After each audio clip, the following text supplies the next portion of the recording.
petición de algunos hermanos, pues hoy vamos a desarrollar el tema sobre el nacimiento de la ramera de Apocalipsis. Es un tema que vamos a desarrollar hoy, vamos a hablar, ya usted conoce parte de esto, pero vamos a refrescar un poquito la mente sobre el tema de cuándo nace esta gran ramera que Apocalipsis 17 dice, y no solamente la gran ramera, cuándo nace la primera cabeza de ese dragón. Recuerden que este dragón es toda una construcción de cosas a través de la historia. No aparece de pronto las 7 cabezas, sino que aparece una, primero otra. Y hoy nos compete o vamos a ver un poquito esta primera cabeza de ese dragón y cómo es que nace esta gran ramera. Hoy el tema es bastante recio y reacio también y vamos a buscar en nuestra Biblia Apocalipsis capítulo 17. Para todas aquellas personas que se vienen integrando pueden buscar su Biblia rápidamente, un lápiz, una hoja, para que vayan tomando algunos datos y vayan después en otros días refrescándose sobre el tema. Apocalipsis 17, versículo 1. Leo para ustedes, hermanos.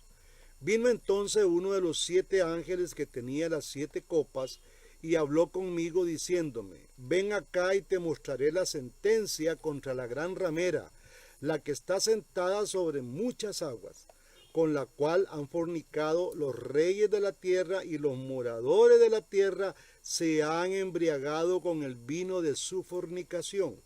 Y me llevó en el espíritu al desierto. Perdón. Y vi a una mujer sentada sobre una bestia escarlata llena de nombres de blasfemias, que tenía 7 cabezas y 10 cuernos. Y la mujer que estaba vestida de púrpura escarlata y adornada de oro y de piedras preciosas y de perlas, y tenía en la mano un cáliz de oro lleno de abominaciones y de inundación de su fornicación, de inmundicia de su fornicación. Y en su frente un nombre escrito, un misterio: Babilonia la Grande, la madre de todas las rameras. Bien, como acabamos de leer acá, vamos a ver varios temas. Vamos a ver cómo nace este monstruo, la primera cabeza de este monstruo, que sobre sobre ese monstruo se asienta la gran ramera. Y vamos a ver cómo es que esta gran ramera nace, porque todo como la Biblia tiene un comienzo, un Génesis. Ahora, ¿de dónde y cómo nace esta ramera? Para poder abordar esta temática he tenido que consultar 4 grandes libros. El número 1, la Biblia. Segundo, estuve revisando un libro que se llama Historia de la Civilización de Will Durant. También otro libro, que es un libro precioso, se lo recomiendo, se llama el libro Contra las herejías de Ireneo León, y el Evangelio de Judas de Paul Carus, que es un libro, bueno, ustedes lo pueden conseguir, aquí se ve al revés, las letras las van a ver al revés también, pero este es el Evangelio de Buda. Y entonces de ahí recabamos información, porque hay mucha información en la Biblia que se va a perder. O sea, se pierde el panorama. Ahora, ¿cómo empezó todo? Todo empezó en Sumeria y en Caldea. Son 2 grandes ciudades que se unen junto con otras contra los acadios y Acad y otras ciudades que se juntan para formar este imperio. Ahora, ¿dónde se forman ellos? En la gran llanura, o sea, en el área donde está el Tigris y está el Éufrates, lo que le llaman el cercano oriente. Con el correr del tiempo, esa tierra, ahí se levantaron países como Siria, Babilonia y luego Persia. Más adelante y en la actualidad están ahí ubicadas Irak e Irán. O sea, esa es la gran Caldea. Los caldeos son los babilonios y los sumerios están más hacia el sur, que son los de la ciudad del pueblo de Sumer. Ahora, Sumeria y Caldea fue el primer reino del mundo. Es interesante. Aquí es donde se inicia el primer monterrey, o sea, la primera cabeza de esa bestia que acabamos de leer en Apocalipsis, la que eventualmente después va a tener 7 cabezas, o sea, 6 cabezas más. Aquel reino fue formado por Nimrod. Nimrod junto con su esposa Semiramis, y estos 2 personajes juegan un papel muy importante. Ahora, quiero que vayan a Jeremías o apunte Jeremías capítulo 51, versículo 7. Jeremías 51, 7. Dice Jeremías 51, 7, hablando Dios directamente a Babilonia, a los caldeos. Copa de oro fue Babilonia en la mano de Jehová, que embriagó a toda la tierra, y su vino bebieron los pueblos, se aturdieron por tanto todas las naciones. Bueno, este Apocalipsis 17, vea qué interesante, porque ese cádiz que tiene la ramera, pues Dios se la da. Realmente Dios le permite, así como le permitió a Faraón ser grande y famoso, Dios le permite a esta mujer, le da esta copa para que embriague a todo el mundo. Y esto es interesante. Ahora, mucha gente ha dicho que Nimrod es un personaje mitológico. No, señores. En Miqueas capítulo 5 yo saco estos pasajes para poder dar fe de que no son hombres mitológicos, que la Biblia habla de ellos. En Miqueas 5:6, cuando Dios le está prometiendo, mientras Dios le está prometiendo a Israel que va a venir el Mesías a destruir a todos estos pueblos, entonces sobre ese contexto Miqueas 5:6 dice: y devastarán la tierra de Asiria a espada, y con sus espadas la tierra de Nimrod, o sea, toda la tierra donde está Irak e Irán, que era Babilonia, los acadios, los caldeos. Y nos librará del asirio, que fue un imperio también, cuando viniere contra nuestra tierra y hollare nuestros confines. Recuerden que los asirios eran los enemigos aférrimos de Israel. Ellos arrasaban, entraban y se llevaban toda la cosecha, toda la riqueza, y Jonás tuvo que ir a predicar a los asirios, a Nínive, y el temor de Jonás era, el gran disgusto de Jonás era ese: Señor, ¿cómo voy a predicarle a esas personas que han estado por muchos años poniendo a nuestro pueblo en pobreza, robándonos todas las cosechas? Entonces aquí comprobamos que Nimrod no es un ser mitológico. Vamos a hacer más pruebas de que no es un ser mitológico. Quiero que vayan a Génesis 10, versículo 6. Aquí vamos a empezar a ver unos personajes que son los personajes que están después del diluvio, cuando ya todo el mundo quedó sin nada. Después del diluvio aparecen estos personajes. Dice así, versículo 6, los hijos de Can, Cus, Misraim, Fut, Canaán. Y los hijos de Cus, Seba, Ávila, Sapta, Rahama y Sapteca. Y los hijos de Rahama, Seba y Dedán. Y Cus engendró a Nimrod, quien llegó a ser el primer poderoso en la tierra. Este fue vigoroso cazador delante de Jehová, dice la Escritura, por lo cual se dice, así como Nimrod, vigoroso cazador delante de Jehová. Y fue el comienzo de su gran reino Babel, donde están Erec, Akkad y Calme, en la tierra de Sinar. De esta tierra salió para Asiria y edificó a Nínive, Rehoboth, Cala y Resem entre Nínive y Cala, de las cual es ciudad grande. Ok, aquí podemos probar realmente, hermanos, de que Nimrod fue un hombre real. La Biblia lo señala. Y es más, Nimrod viene a ser el bisnieto de Noé. Es interesante. Si usted hace una apreciación ahí, vamos a ver esa generación. Es del linaje de Noé y es bisnieto. Dice que Noé engendró a Cam, Cam engendró a Cus y Cus engendró a Nimrod o a Nimrod. Ahora, ¿qué ocurre con Nimrod? Cuando ya Dios destruye esa torre que ellos erigieron ahí, ellos son esparcidos, dice la Escritura, por toda la tierra. Y imagínense que ahí desaparece todo vestigio de Nimrod. La Biblia, después de que dispersa a la gente por toda la tierra, desaparece Nimrod. Y se enfoca la Biblia en Abraham. Entonces Abraham, ¿por qué? La pregunta que se haría la gente: ¿por qué Dios no habló más de Nimrod? Aunque hay vestigios más adelante, como leímos ahora en Miqueas y vamos a leer en Ezequiel, de su hijo. Tuvo un hijo llamado Tamuz, pero se desaparece todo vestigio de él, porque la Biblia lo que hace es enfocarse en Abraham. porque de Abraham viene la gran simiente, o sea, viene Cristo, que es lo más importante. ¿Por qué Dios preservó a Noé? Porque de Noé también venía la simiente.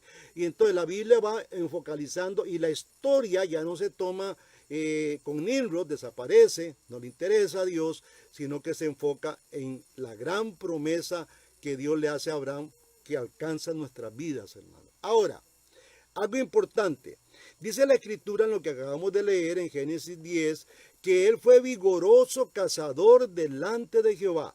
Esta descripción de Nimrod nos hace pensar en un rey sirio. Yo estoy hablando de esto. Ese rey se llamaba, que no es un mito, ahora lo vamos a buscar en la Biblia, Tiglat-Pileser I. Según el historiador Durant, dice que este hombre tenía una fama de cazador increíble y mató 120 leones mano a mano, sin armas. O sea, él se echó a pelear con los leones, así como Sansón lo hizo y como lo hacían otros ahí, David también, que se arriesgaba a eso. Este hombre era vigoroso, era salvaje. Mató 120 leones y 800 leones los mató ya él en su carro con una lanza. O sea, era un hombre cazador. Pues dice la Escritura que Nimrod era un vigoroso cazador delante de Jehová. Según Segunda de Crónicas, vamos a probar que este hombre no es mitológico tampoco, porque queremos ir hablando, porque mucha gente se refiere a eso es mitología. No, señores. Esto creo que es una investigación bastante seria. Segunda de Crónicas 28:20 dice: también vino, hablando de Acaz era un rey de Israel, y Tiglat-Pileser vino a destruir completamente Israel en esos saqueos que hacía. Entonces dice en el 28:20 de Segunda de Crónicas: también vino contra él Tiglat-Pileser, el rey de los asirios, quien lo redujo a estrechez y no lo fortaleció. O sea, fue cuando Acaz fue destruido, y ustedes conocen a él la historia. Este varón Nimrod, dice la Escritura en Génesis 18, llegó a ser el primer poderoso en la tierra. Ahora, vamos a ver qué implicaciones tiene llegar a ser el primer poderoso de la tierra. El primer poderoso en la tierra, esto podríamos decir que fue el primer gran caudillo, rey, dictador, organizador de gente y fundador de reinos. Más o menos así parafraseamos esa frase, que llegó a ser el gran poderoso de la tierra. Nimrod en la traducción hebrea tiene un significado de tirano o rebelde. Eso es lo que significa la palabra más o menos en hebreo, traducida al español. Estos datos nos dan a entender, hermanos amados, que se trata de un hombre recio, de un carácter insujeto ante el verdadero Dios creador. Dice la Escritura en Génesis 19 que fue un cazador, fue vigoroso cazador delante de Jehová.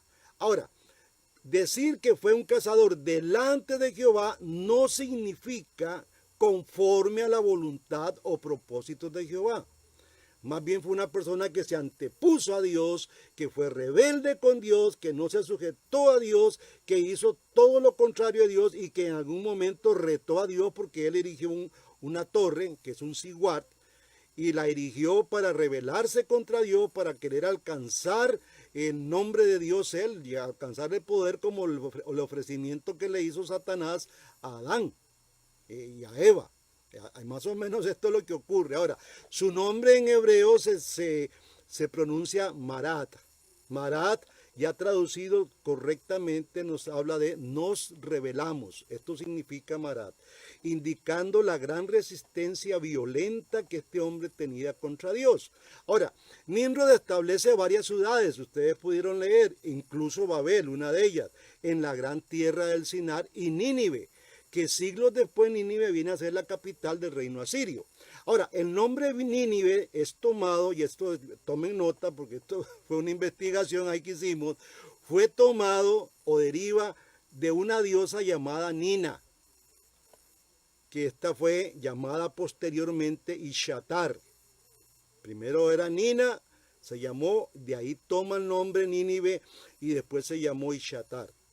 Y es aquí donde empieza a nacer, y vamos a ver cómo nace la primera, la gran ramera, cómo es su nacimiento. Y aquí en las postrimerías, en los comienzos de la historia, empieza a nacer todo este sistema de perversión y de idolatría que era muy escaso en tiempos, había, pero era muy escaso. Ahora, el nacimiento de la gran ramera se da casualmente en Sumeria y en Caldea.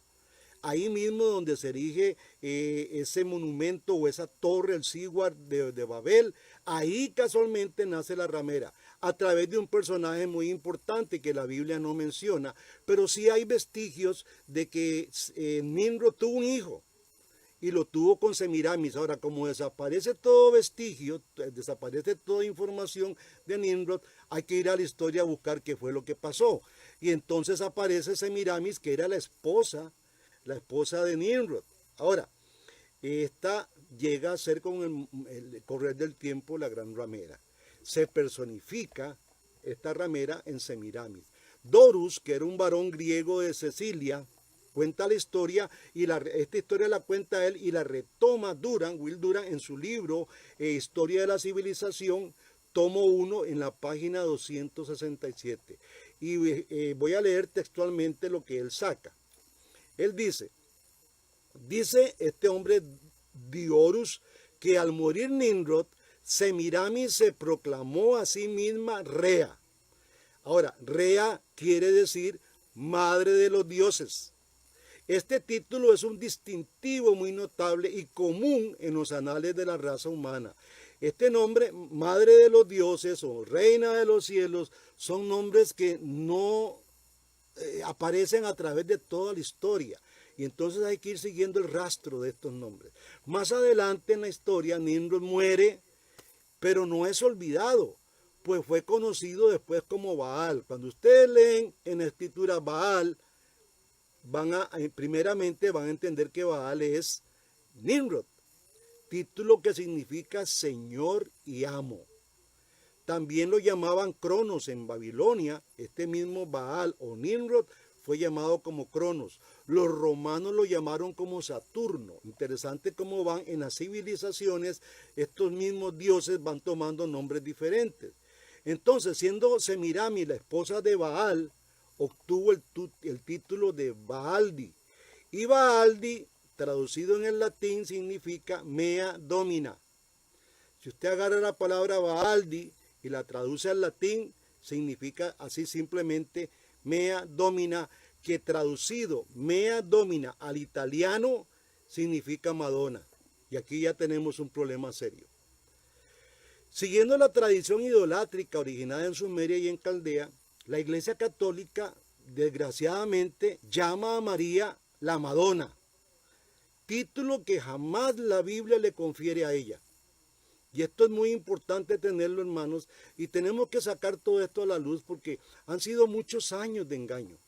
Desde que se inició el momento, el tiempo mariano, inicia todo ese momento mariano donde se tiene que adorar a una diosa, que eso es cultura de una ramera que lo que hizo fue embriagar a todo el mundo, a todas las naciones, y vamos a ver que esto llega a América también. Tenemos que denunciarlo, porque la Biblia nunca le da el título a María de Madre de Dios, jamás le da ese título, ni la Reina del Cielo, ni la Madre del Cielo, tampoco le da esos títulos. Así pues, hermanos, entonces, los eslabones lingüísticos forjan un enlace indiscutible entre la muy antigua diosa Baldi, Semiramis y la Madonna, y va tomando también a través de la historia diferentes nombres, pero es la misma madre de los dioses. Ahora, lo que no sabe la gran multitud de romanistas es que al venerar a la Madonna, o sea, a la Virgen María, con tanto fervor como lo hacen, ellos sobrepasan su adoración a María, que dejan relegado a Cristo en un segundo plano. Lo dejan como una muleta a Cristo, es al revés. Le rinden toda la adoración a María, cantos, rosarios y todo lo que usted conoce, y dejan a Cristo en un segundo lugar. Cuando Cristo lo que pide en la Biblia es preeminencia. Él quiere siempre ser el primer lugar en todo. Y así lo dice el gran mandamiento: amarás a Dios con todo tu corazón, con todo tu alma, solo a Él adorarás y solamente a Él adorarás. Y eso es lo que la Biblia nos enseña. Pero al hacer esa adoración, ellos no se percatan que adoran el antiguo concepto idolátrico de la poderosa diosa madre pagana, la madre de los dioses. Otro ejemplo lo encontramos en el budismo, y este libro que les enseñé ahora, que se llama El Evangelio de Buda, tuve que leerme bastante para sacar un poco ahí sobre esto. Otro ejemplo, recuerden que Buda, Gautama Gauna, nace más o menos 450 años antes de que nazca Jesús, o sea, son 450 años atrás de Jesucristo. Y el budismo maneja el concepto de la concepción inmaculada, que no es otra cosa que una copia de lo que pasa con María. Ahora, Buda entra a través del cuerpo de Maya. Maya era la esposa, la que da luz a Gautama Gauna, y su esposo, un tipo de José, se llamaba Susodana. Son nombres bastante feos, ahí raros, como para ponerle a un niño Susodama.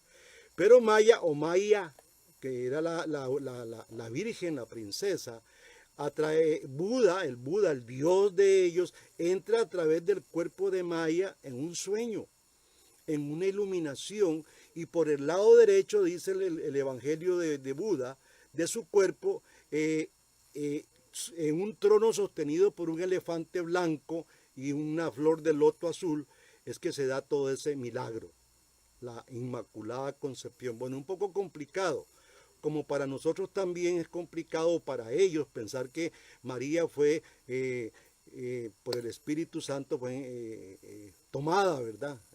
Ellos lo toman así, y esto se da más o menos a las orillas de un país que se llama Nepal. Ahí es donde nace el budismo. El budismo, aunque está por todo el mundo, está en China, a veces creemos que es una religión china, pero se da en Nepal, y Nepal en aquellos tiempos pertenecía a la India. No solamente Nepal, Pakistán pertenecía a la India también, Afganistán pertenecía a la India. La India era muy grande. Cuando la India logra su independencia, estos países se segregan porque eran movimientos diferentes de independencia o independistas. Pero bien, ahí es donde ocurre, y había una tradición, según el libro que toda mujer que iba a dar a luz tenía que ir a su pueblo. Vea cómo se está relatando la historia de María. María fue a Belén, ella pertenecía ahí, había una profecía además de que iban a ser ahí, pero había una tradición de entre los nepaleses o los hindúes de esta religión, que tenían que ir a dar a luz a la casa de papá. Ahora, ella va a la casa de papá, y en ese momento se le aparece en un jardín que se llama el jardín del Imbi. Ahí ella da luz milagrosamente a ese bebé. Quiero que ustedes lean Lucas 1:26, porque a veces cuando uno lee el Evangelio de Buda, existe una gran confusión, hermanos. Si Buda fue primero que Jesús, ¿por qué es tan exacta la historia? Se parecen, se asemejan al nacimiento virginal y inmaculado de Jesús. Porque María quedó embarazada sin que nadie la penetrara, en palabras muy, muy sencillas.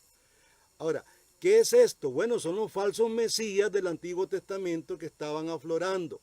Recuerden que todo empieza ya cuando Dios tira a todo el mundo por todo el planeta. Y ese tirar por todo el planeta, muchos llegaron aquí a América. Y vamos a ver eso muchos miles de años atrás. Ahora vamos a ver esto. Pero Lucas 1:26, vea lo que la Biblia enseña y cómo es que esta gente, yo relatando un poco, porque no lo puedo leer textualmente, es bastante largo, traté de resumir cómo nació. Dice, Lucas 1:26, al sexto mes el ángel Gabriel fue enviado por Dios a una ciudad de Galilea llamada Nazaret, a una virgen desposada con un varón que se llamaba José, a la casa de David, y el nombre de la virgen era María. Ahora, la palabra virgen, tenemos que tener claro, irnos al contexto, es señorita. Eso es porque nosotros cuando nos dicen virgen ya vemos aquello que hay que adorar. No, era una señorita, una mujer que no había sido tocada por hombre, a eso se le llama virgen. Y todavía usamos en nuestro vocablo ese lenguaje de virgen. 28, y entrando el ángel en donde ella estaba, dijo, salve muy favorecida, el Señor es contigo. bendita tú entre las mujeres. Mas ella, cuando le vio, se turbó por sus palabras y pensaba, ¿qué salutación sería esta? Entonces el ángel le dijo, María, no temas, porque has hallado gracia delante de Dios. Y ahora concebirás en tu vientre y darás a luz y llamará su nombre Jesús. Este será grande y será llamado Hijo del Altísimo, y el Señor Dios le dará tronos, el trono de David, su padre, y reinará sobre la casa de Jacob para siempre, y su reino no tendrá fin.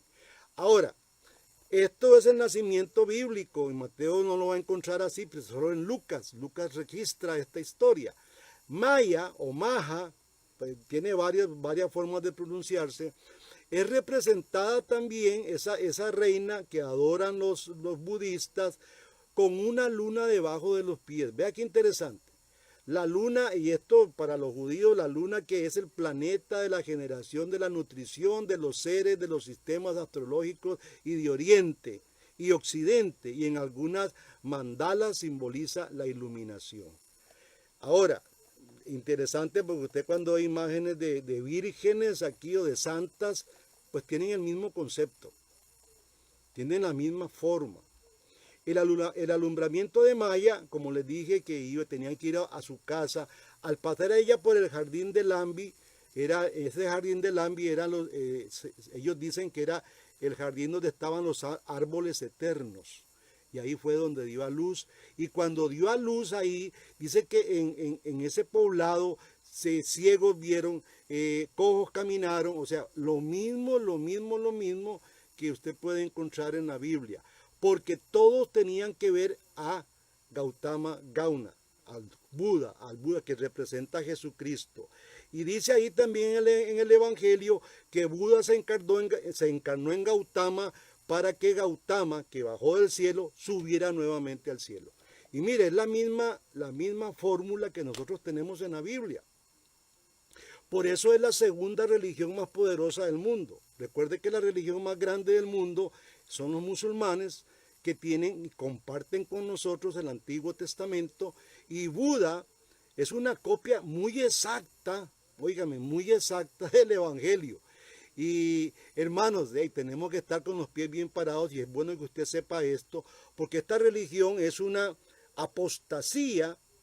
A veces no nos preguntamos por qué nacen estas religiones. Bueno, es que la gran ramera ya embriagó a todo el planeta, no solamente de su poder, sino de su idolatría también, porque Semirami fue la mujer que empezó a hacer idolatría a Baal.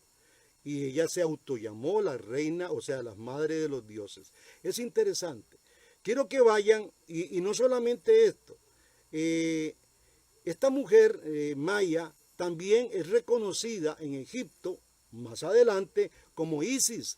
Entonces, es una sucesión de dioses y diosas que adoran a la humanidad, que fue la gran contaminación de esta ramera. Esta ramera lo que hizo fue embriagar al mundo de esto, por eso se parece mucho a la Biblia.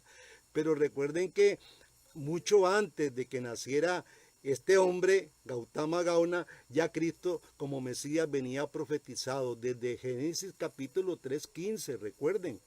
Venía ya profetizado, venía enseñándose de que él era el Mesías, y después los escritos más atrás, número capítulo 22, que habla de la estrella de la mañana, vienen hablando de que viene un Mesías. Y entonces estas religiones, embriagadas totalmente por la idolatría de Semiramis, ellos toman su forma. Y en todas las civilizaciones usted va a ver siempre una reina, va a haber un salvador. Aún en la mitología, Prometeo encadenado es el que trae la luz a la humanidad, y él muere, y ahí ustedes conocen la historia de Prometeo. Y es interesante cómo hay copias de esto, y viene toda la herejía de apostasías y sectas religiosas que nacen casualmente en esa ramera. Ahora, quiero que vayan a Jeremías capítulo 17. Jeremías capítulo 7, versículo 16. Jeremías 7:16. Dice Jeremías 7:16, que aquí tenemos también que tomar un poquito, llamar la atención, porque aparece de pronto, esto no sabemos de dónde apareció, pero vamos a ver. Dice Jeremías, tú pues no ores por este pueblo, hablando de Israel, porque Israel estaba corrupto. Ahora vamos a ubicarnos en el tiempo de Jeremías. El pueblo de Israel había dado la espalda a Dios y estaba en este momento a punto de ser llevado por los caldeos, óigame, los caldeos que estábamos hablando al comienzo, a través de Nabucodonosor, ya muchos años más adelante, iban esclavizados hacia allá y Jeremías iba con otro grupo de esclavos hacia Egipto, porque también Babilonia tenía control de Egipto. Entonces se llevan esclavizadas a esta gente, a estas personas. Y ahí Jeremías empieza a hablar, era el pastor sin pueblo, empieza a hablarle a esta nación por qué Dios está haciendo esto. Y le dice Dios a Jeremías, tú pues no ores por este pueblo, o sea, por Israel, ni levantes por ellos clamor, ni oración, ni me ruegues, porque no te oiré. No ves lo que estos hacen en las ciudades de Judá y en las calles de Jerusalén. O sea, Jesús le está diciendo a Jeremías, ¿no estás viendo lo que están haciendo? Los hijos recogen leña, los padres encienden el fuego y las mujeres amasan masa para hacer tortas a la reina del cielo. Te estaban adorando una diosa y para hacer ofrendas a los dioses ajenos, para provocarme a ira. ¿Me provocarán ellos a ira? Pregunta Dios. Dice Jehová. No obran más bien ellos mismos su propia confusión. Por tanto, así ha dicho Jehová el Señor. He aquí que mi furor y mi ira se derramarán sobre este lugar, sobre los hombres, sobre los animales, sobre los árboles y el campo y del campo y sobre los frutos de la tierra, se encenderán y no se apagará. Esta es la sentencia que hace Dios a un pueblo que empieza a adorar a una reina. Le llaman la reina del cielo. Y este es el primer lugar en la Biblia, o sea, el primer vestigio o el único lugar donde la Biblia habla de reina del cielo. Título que los romanistas le ponen a María.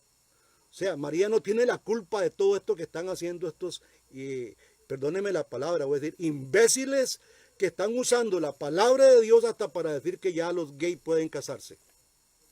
Y hay que ser fuertes, hermanos, en esto. Tenemos que ser muy fuertes porque no podemos nosotros permitir que el evangelio, y la iglesia ha permanecido muy complacida, muy tranquila, no podemos permitir estas cosas. Y ellos se han arrastrado. Ahora, ¿quién es esta reina del cielo? Porque la Biblia dice, y como les dije ahora, tenemos que ir a buscar quién era esta reina del cielo. Bueno, esta reina del cielo era Astarte. Interesante.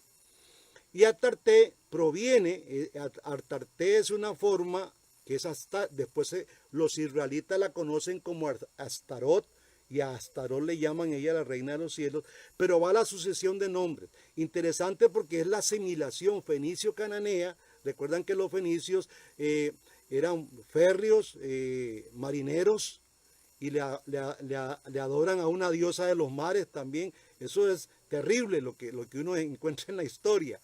Era la asimilación de la fenicia, una diosa fenicia cananea, de una diosa mesopotámica que los sumerios conocían como Nina. Los acarios y asirios la conocían como Ishatar, y la vimos ahora. Y los israelitas la conocían como Astarot o como Astarte. Entonces, hermanos, esto es terrible. Volviendo un poquito a Semiramis, ella se aseguró que su hijo Tamuz, porque quedó embarazada de Baal, o sea, de Nimrod, ella se aseguró y dijo que había nacido en una forma milagrosa, reclamando que él, Tamuz, era la reencarnación de Nimrod. Ahora, los escritores clásicos identifican a Tamuz como Bacchus, nombre que significa hijo de lamento. Ahora, no es un mito, es la historia que está tomando todas estas civilizaciones con sus formas, culturas, dioses, religiones. Ezequiel 8, quiero que vayan a Ezequiel 8. Ezequiel 8, versículo 12. Y perdónenme a veces mis palabras fuertes, pero hermanos, es que creo que Jesús diría otras palabras más fuertes. Están usando el nombre de Jesús y jugando con miles, millones de gente usando el nombre de Jesús. Y esto no lo podemos nosotros como cristianos que amamos la fe verdadera permitirlo. Tenemos que hablarlo sin temor, aunque te acribillen, hermano. Yo sé que ahí muchos me van a odiar, pero algunos que tal vez son católicos me van a odiar, pero eso no es un problema. Si tengo que morir por Jesucristo, pues morimos, no es un problema. Ezequiel 8:12. Vamos a probar que este Tamuz no es un mito. Y me dijo, hijo de hombre, ¿has visto las cosas que los ancianos de la casa de Israel hacen en tinieblas? Y Ezequiel está en el mismo contexto de Jeremías. Un pueblo que da la espalda a Dios se vuelve idolátrico. Israel empieza a tomar todos los dioses de la tierra y a adorarlo y dejaron a Dios botado. Cada uno de ellos dice en sus cámaras pintadas de imágenes. Y esas imágenes voy a tratar porque la Biblia no lo habla en seco. En los originales, esas cámaras que eran sus aposentos, sus cuartos, pintadas con imágenes de pornografía. La pornografía de aquel tiempo. Porque ellos dicen, no nos ve Jehová. Jehová ha abandonado la tierra. Eso dijeron los israelitas. Él me dijo después, vuélvete aún y verás abominaciones mayores que hacen estos, o sea, los israelitas. Y me llevó a la entrada de la puerta de la casa de Jehová, que está al norte, y he aquí mujeres que estaban ahí sentadas endechando a Tamuz. O sea, la palabra endechando, estaban llorándole a Tamuz. ¿Dónde estaban estas mujeres? A la puerta de la entrada del templo de Dios. Hermanos, esto es inaudito. Esto es terrible. Israel, por eso fue castigada tan fuertemente.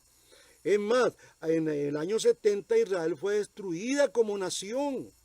Y ustedes conocen la historia del año 70 después de Cristo, cómo entra Tito a destruir totalmente Israel, y la sangre corría, y las mujeres de Israel se comían a sus hijos, porque Israel entró en esto. Ahora hay muchos cristianos que se hacen llamar cristianos porque siguen a Cristo, hablan de Cristo, pero tienen dentro de sus casas estas reinas y estas diosas, y dioses también.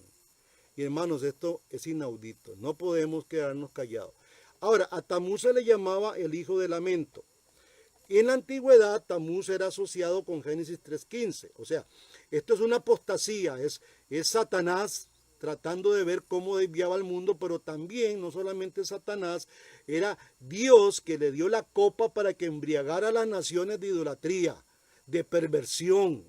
Esto también Dios lo hizo, hermanos.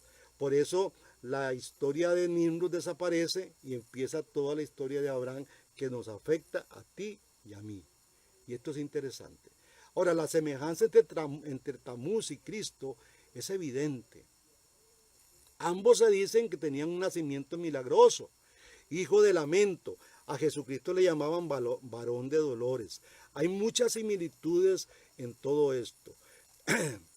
Claro que era un falso Mesías. Los falsos Mesías del Antiguo Testamento son todos estos, hasta Buda, y se constituyen como una religión universal cuando son falsos Mesías, porque solamente Jesucristo puede salvar al mundo. Ninguno de estos dioses murió como murió Cristo por usted, hermano. Y eso es muy importante que usted lo tenga en cuenta. Ahora, lo más irónico es que esta mujer se llamó Madre de los Dioses. Y Tamuz es el hijo falso, el hijo de lamento.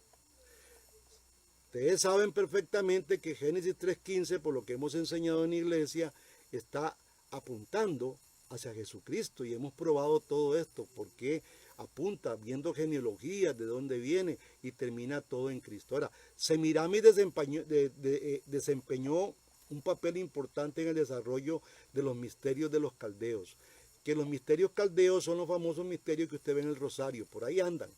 Es la misma cosa, son misterios que sirvieron estos misterios para propagar la idolatría que ella fomentaba. Y entonces la gran ramera tiene su gran nacimiento aquí con Semiramis. Y usted verá Rosario no solamente dentro de la iglesia católica, lo va a ver dentro de los chinos, lo va a ver dentro de los hindúes. Es la misma corrupción que esta Semiramis, que fue la primera ramera. ¿Cómo nace esta ramera? Embriaga a todo el mundo.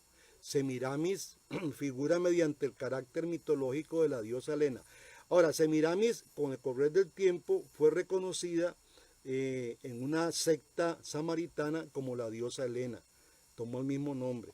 Y entonces Ireneo, que es un hombre que vivió 120 años antes de Cristo, que se considera un padre apostólico, un apologeta de los buenos, esta mujer que se llamó Helena, que era Semiramis, que toma figura de Osiris, de Isis, Osiris era el esposo de Isis, fue tomada en la Biblia por Simón el Mago, y usted conoce la historia de Simón el Mago en Hechos, en el libro de los Hechos. Y también esta mujer Helena fue llamada Reina del Cielo, imagínense. Ahora, la infame Torre de Babel fue erigida en la tierra de Sinar, donde Nimrod y Semiramis comenzaron su reino destructivo, y donde, como leímos en Jeremías 8, Dios tenía la copa para embriagar a todo el mundo de toda esta pestilencia. Según la historia, esta pareja tomó la iniciativa en la construcción de aquella torre, la que convirtió en señal inconfundible de la idolatría y la soberbia humana, hermanos. Y es también Nimrod la primera cabeza de ese monstruo, de ese gran dragón. Ahí se van sumando después los imperios, ¿verdad? Babilonia con Nabucodonosor es otra, los asirios es otra, los medos persas son otra, los griegos son otra y los romanos son otra. Y ahí se van sumando toda esa bestia que a veces la interpretan tan mal, que da a veces un poco de lástima ver todo esto. Ahora, la Torre de Babel era un siguart, que era un tipo de círculo que iba de grande a menor, pero en una forma circular. Qué interesante, porque aquí en América aparecen pirámides. Yo preguntaba en la iglesia quién conoce la pirámide del Sol de Teotihuacán en México. ¿Cómo es que aparecen aquí pirámides y cómo aparecen sistemas religiosos tan iguales como los que allá habían? Bueno, eso nace allá cuando Dios dispersa por todo el mundo y gente llega a América, llegan a estas tierras en aquella época. Un poco impredecible y un poco la gente dirá, bueno, ¿cómo? Bueno, hay que leer un poco cómo se formaron las civilizaciones. O sea, la pirámide del Sol en México se erigió más o menos de 50 a 200 años de la era de Cristo. O sea, son muy nuevas. Esta fue construida con adobe, recubierto de piedra, con un sistema de tablero de talud y alcanzaba más o menos una altura de 61 metros. Tenía una escalera ceremonial, tal vez usted la ve y en el centro hay una escalera ceremonial que conduce a la cima donde había un pequeño templo. Ahí se metía todo el reinado sacerdotal. Ahora, desde 2000 años antes de Cristo, óigame, en adelante ya se encontraban aquí en América, en lugares remotos de la tierra, agrupaciones de seres humanos. Según la historia, 2000 años antes de Cristo, aquí en América había gente y había agrupaciones. Ahora, ¿cómo llegaron estas gentes aquí?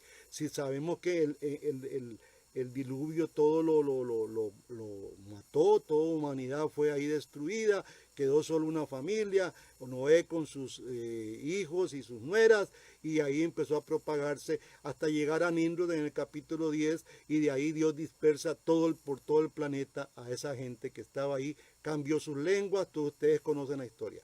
Hay un pueblo en México que es el pueblo más antiguo, son los olmecas y los chichiltecas, que estaban ahí en la parte sur del Golfo de México, donde se origina esta civilización, la más antigua de Mesoamérica y de América Central. Más o menos vivieron aproximadamente 1500 años antes de Cristo. Ante la conquista española existía un templo de oración, y esto es muy importante. Yo hablé un poquito sobre cómo los aztecas se fundaron, porque los aztecas son más tempranos, ¿verdad? Estaban los olmecas, los chichiltecas, y nacen los aztecas, que son también una agrupación junto con los mixcos, y ellos eran muy belicosos. Entonces se reunieron los clanes ahí y dijeron, bueno, esta gente tenemos que darle un lugar, si no vamos a tener guerras, que tenían muchas guerras, por cierto, entre ellos. Y vienen y le dan un lugar ahí donde está México actualmente, la capital de México. Eso era un lago, era un lugar fabuloso, bellísimo. Por eso ahí hay terremotos y todo eso se hunde y hay cosas desastrosas. Pero era un lago bellísimo. Y los aztecas junto con los mixcos, o los que por eso se llaman mexicanos, ellos tenían una profecía de uno de sus dioses que decía en esa profecía que la tierra prometida de ellos era un lugar donde habían mucha provisión. Ahora, este grupo de clan, estos clanes que se reunieron, mandaron a estos mixcos y a estos aztecas a ese lugar. Querían destruirlos porque en ese lugar habían millones de serpientes venenosas. Y entonces los clanes dijeron, aquí nos deshacemos de esta tribu belicosa. Resulta que la profecía que ellos tenían de los dioses antiguos era que Dios les iba a dar la tierra prometida con mucha provisión. Ellos comían culebras. Interesante, hermano, comían culebras. Y entonces dijeron, esta es la tierra prometida. Como dijo Khrushchev, ¿verdad? Esta es la tierra que fluye leche y miel. Y yo creo que era Alibaba y los 40 ladrones. Yo le dije, se equivocó de libro, señor. Usted no puede estar tocando esos temas donde hay tanta corrupción y poner algo ahí del Señor. Tenemos que ser un poquito fuertes en esto, hermano. Pues bien, ellos ahí, por eso yo decía el domingo, el escudo de México tiene esa figura. Porque la profecía decía, cuando veas una águila con una serpiente en el pico parada en un nogal, esa es la tierra prometida. Y así fue. Uno de los caciques aztecas vio esa figura y quedó ahí, esa está la tierra prometida. Y eso fue lo que ocurrió, hermano. Resulta que dentro de estas tribus, dentro de estos mixcos o aztecas, también tenían un sistema de adoración. Tenían una diosa que se llamaba Tonantzin. Tonantzin también era conocida como nuestra madre. ¿Y sabe dónde era que tenían el templo los mixcos de Tonantzin? Tonantzin. Tonantzin, recuerden ese nombre. Les voy a deletrear cómo se dice. Tonantzin. Así se llamaba esa diosa. Esa diosa tenía su templo en Tepeyac. No en Tepeyac aquí, ¿verdad? Donde está el hermano Green. Sino en Tepeyac. Ahí tenían su templo y ahí aparece la Virgen de Guadalupe. Entonces tenemos que tener nosotros mucho cuidado con esto. Habían unas tribus ahí muy antiguas que eran las tribus Anáhuac, que era una confederación de tribus la que le dio el permiso a esos, y ellos iban, después los mixcos y los aztecas formaron parte de ese Anáhuac. De ahí viene Aluc Nahual. Nahual es una lengua que se habla en Guatemala y se habla en Honduras también en cierta parte, y ahí mismo un historiador católico que era un fraile escribió estas palabras. El fraile se llamaba Fray Juan de Tormecada. Oiga, grave ese nombre. En 1615 dice lo siguiente: la diosa, muy venerada por los indígenas, se aparecía en figura de jovencita con una túnica blanca ceñida, aunque siempre a uno solo, y le revelaba cosas secretas. Así se revelaba la madre de la madre diosa, que era Tonantzin. Ahora, San Bernardino de Sahagún manifestó en uno de sus textos que en el montecillo llamado Tepeaco, que es Tepeyac, tenían un templo dedicado a la madre de los dioses que llamaban Tonantzin, a la cual hacían muchos sacrificios. Venían hombres y mujeres de todas las comarcas y decían, vamos a la fiesta de Tonantzin. Resulta que ahora ya no se adora en ese lugar donde se adoraba Tonantzin, ahora está la Virgen de Guadalupe. Fue toda una estrategia, como aquí la estrategia de la Virgen de los Ángeles, y me disculpan los que son católicos, pero tenemos que hablar claro. Fue toda una estrategia de católica romana con toda esa idolatría para cambiar un poco todos los dioses que ellos tenían. Pero no cambiaron, o sea, no cambiaron el pensamiento, tenían que predicar a Jesucristo y no lo hicieron.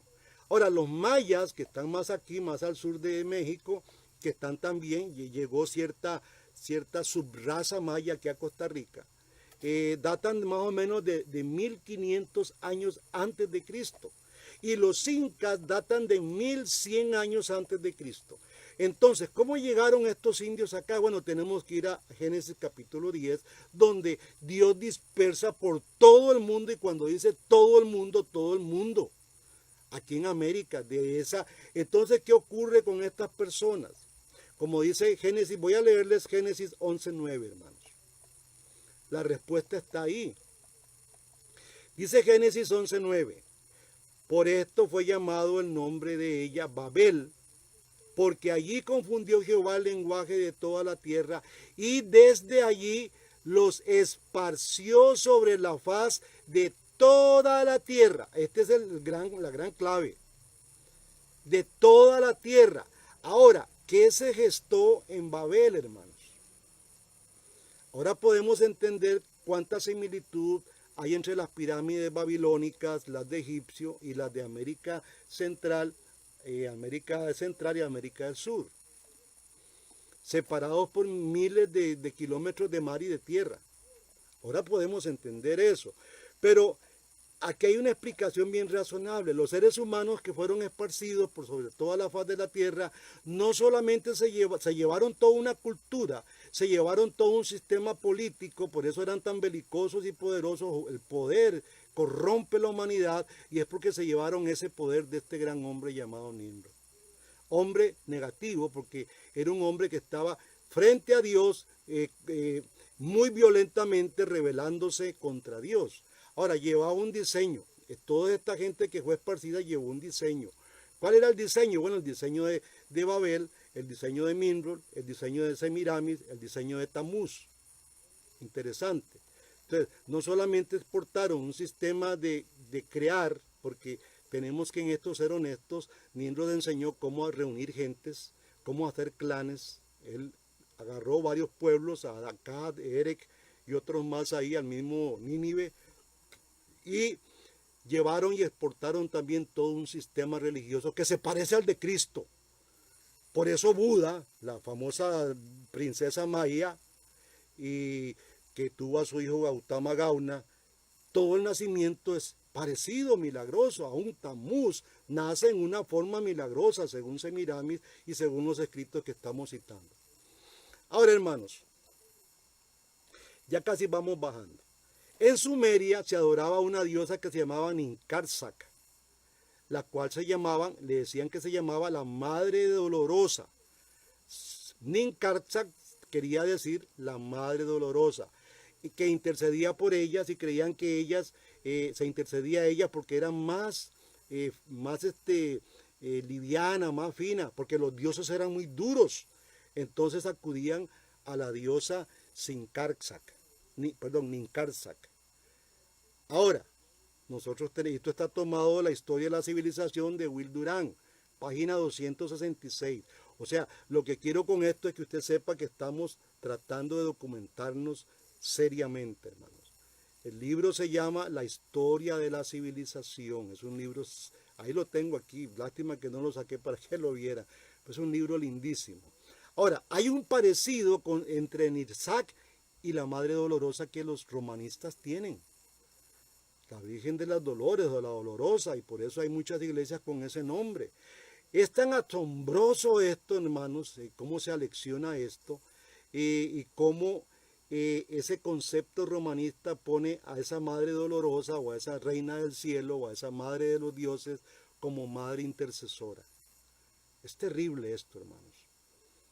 Vea, la Iglesia Católica se viene desboronando. Hay un gran grupo de personas que no están de acuerdo con lo que el Papa ha dicho. Hay otros ilusos que dicen, eso no fue lo que el Papa quiso decir. Bueno, si no quiso decir eso, pues lo hubiera dicho bien. ¿Me explico? Y entonces es posible que a sus iglesias, si me van a oír pastores ahí, van a tener que tener un buen argumento para poder, porque cómo cuesta votar el pensamiento de la Virgen de un católico. Eso no está en la Biblia. O sea, si usted revisa la Biblia, no está, no lo encuentra. Eso no ocurrió. Esto viene de todo un sistema de la Gran Ramera. La Gran Ramera está embriagando no solamente la iglesia romana, está embriagando iglesias evangélicas que han tomado de Nimrod la sed de poder. Y por eso encontramos papitas en las iglesias evangélicas. Hermanos, esto es parejo. Esto no es solo para el romanista. Para el religioso romano, la Virgen María es una mujer tierna, comprensiva, compasiva, que intercede ante el fuerte Dios que es Jehová. Y entonces se han sacado de la manga textos que ustedes conocen, San Juan capítulo 5, por ahí sacan ese texto, que está todo descontextualizado. De ahí, hermanos, la tendencia de apelar a la Virgen de estos romanistas antes que a Cristo. Y nosotros tenemos que enseñar esto. Interesante, porque la Biblia nos enseña otra cosa. Primera de Timoteo 2:1. Ya casi terminamos, hermanos. Esto es un tema bastante amplio, traté de reducirlo lo más que pude. Y voy a reducir todo lo que está escrito ahí. Vamos a ver el versículo 2 del capítulo 2 de Primera de Timoteo. Dice Primera de Timoteo 2:5, porque hay un solo Dios y un solo mediador entre los hombres entre Dios y los hombres, Jesucristo hombre. Lo repito, porque hay un solo Dios y un solo mediador, no hay mediadoras ni mediadores, solo uno, entre Dios y los hombres, Jesucristo hombre. Y hace la salvedad de que es hombre porque es uno que se humanó como se humanó Gautama Gauna. Buda se humana en Gautama Gauna, y Gautama Gauna como humano se va para el cielo. El mismo sistema, hermanos. Cuidado, ojo. Quiero que sepa que esto es parte de esta gran ramera que embriagó al mundo con su sistema religioso idolátrico. Y dice el versículo 6, el cual se dio a sí mismo en rescate de todos. Aún, interesante porque dentro del Evangelio de Buda, que aquí tengo, voy a enseñárselo nuevamente por si lo ven por ahí, dice que el Buda se encarna en Gautama Gauna para salvar a Maya. Y la gran preocupación de Buda era salvar a Maya, ¿verdad? Interesante. Aquí no, aquí dentro del sistema romanista es al revés. También ella asciende al cielo y ella resucita. Es terrible, hermano. Cosas que la Biblia no dice. Porque también María tuvo que ser salva. Y ahí está, el cual vino a sí mismo en rescate de todos. No está excluyendo a nadie. O sea, no dice, no, de todos menos de todos. Porque cuanto todos pecamos, todos quedamos destituidos del reino de los cielos. Dice, de lo cual se dio testimonio a su debido tiempo. Ahora, desde los tiempos remotos, hermano, la gran ramera viene sentada sobre reinos idolátricos. No conozco un reino que no sea idolátrico. Y el que no idolatra a dioses y a diosas, se idolatra a sí mismo. Se sentó primero sobre Sumeria y sobre Caldea, dominando este pueblo, gobernándolo y corrompiéndolo. Como dice Jeremías 8, se embriagaron del vino que esta ramera tenía. Quiero decirles que en Sumeria los sacerdotes, y esto es hago esto y traigo esto, hermanos, porque estamos viviendo lo mismo. Los sacerdotes llegaron a ser la clase más rica y poderosa de las ciudades, en Sumeria. En cuanto a la mayoría de los asuntos, ellos eran los que gobernaban. Todos los líderes, que era Patesi, en el idioma cananeo, todos ellos eran sacerdotes y hasta reyes, muchos de ellos. Y ahí yo veo la corrupción de pastores que quieren ser políticos y quieren hasta llegar a gobernar un país. Hombre, esto viene de ahí, hermano, de esta gran embriaguez que fue derrochada por todo el mundo. Las grandes ciudades de Sumeria fueron organizadas alrededor de los templos de los burocráticos sacerdotes.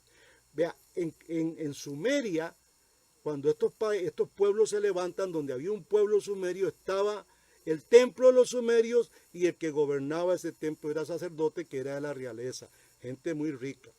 Ahora, no solamente en Sumeria, usted cuando va a Italia, va a España o a México o en Colombia o en toda América Latina, usted va a ver que donde hay una catedral, la catedral está en el puro centro de la ciudad. Y está el parque al frente, si es posible una plaza a un lado y al otro lado la escuela.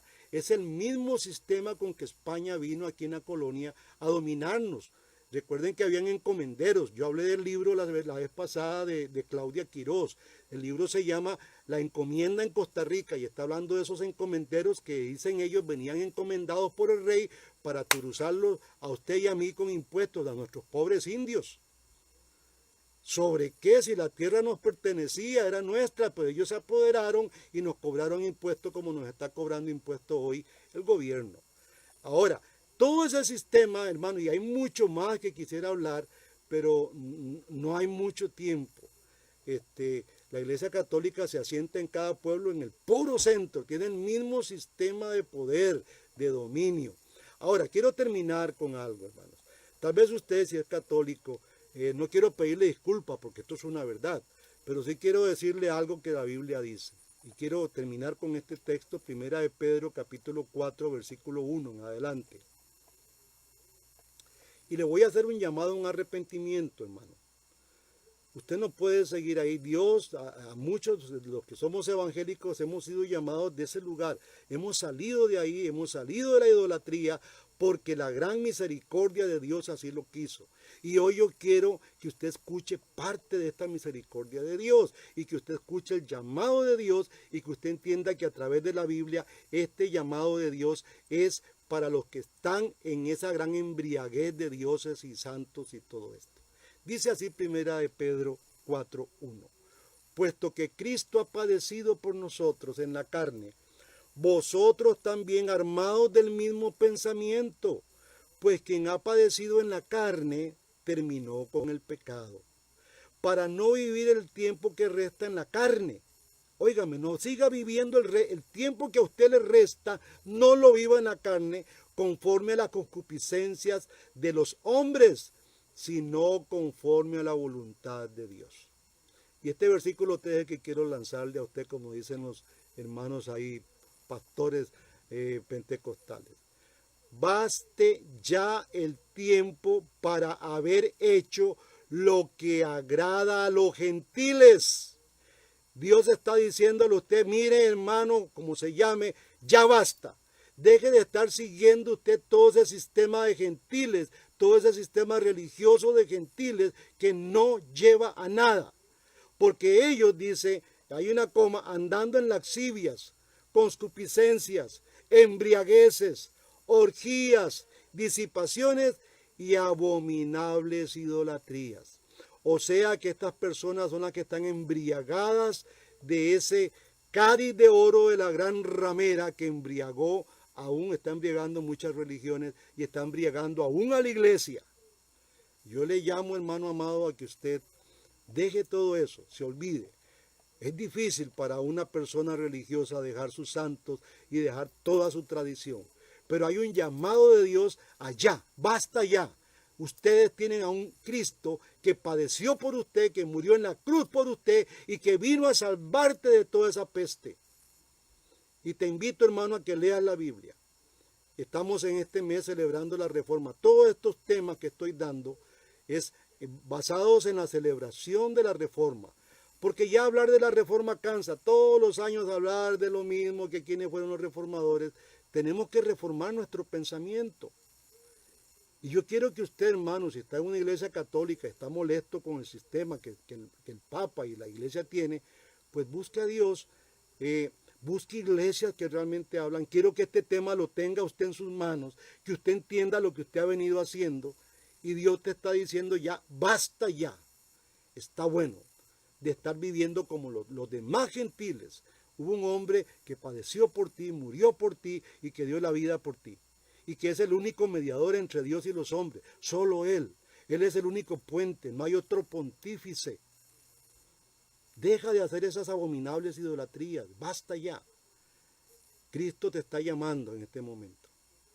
Yo sé que es un llamamiento fuerte, pero ningún cáncer es quitado con delicadeza, hermanos. Es grosero una operación de cáncer. Es grosera una sanidad de cáncer.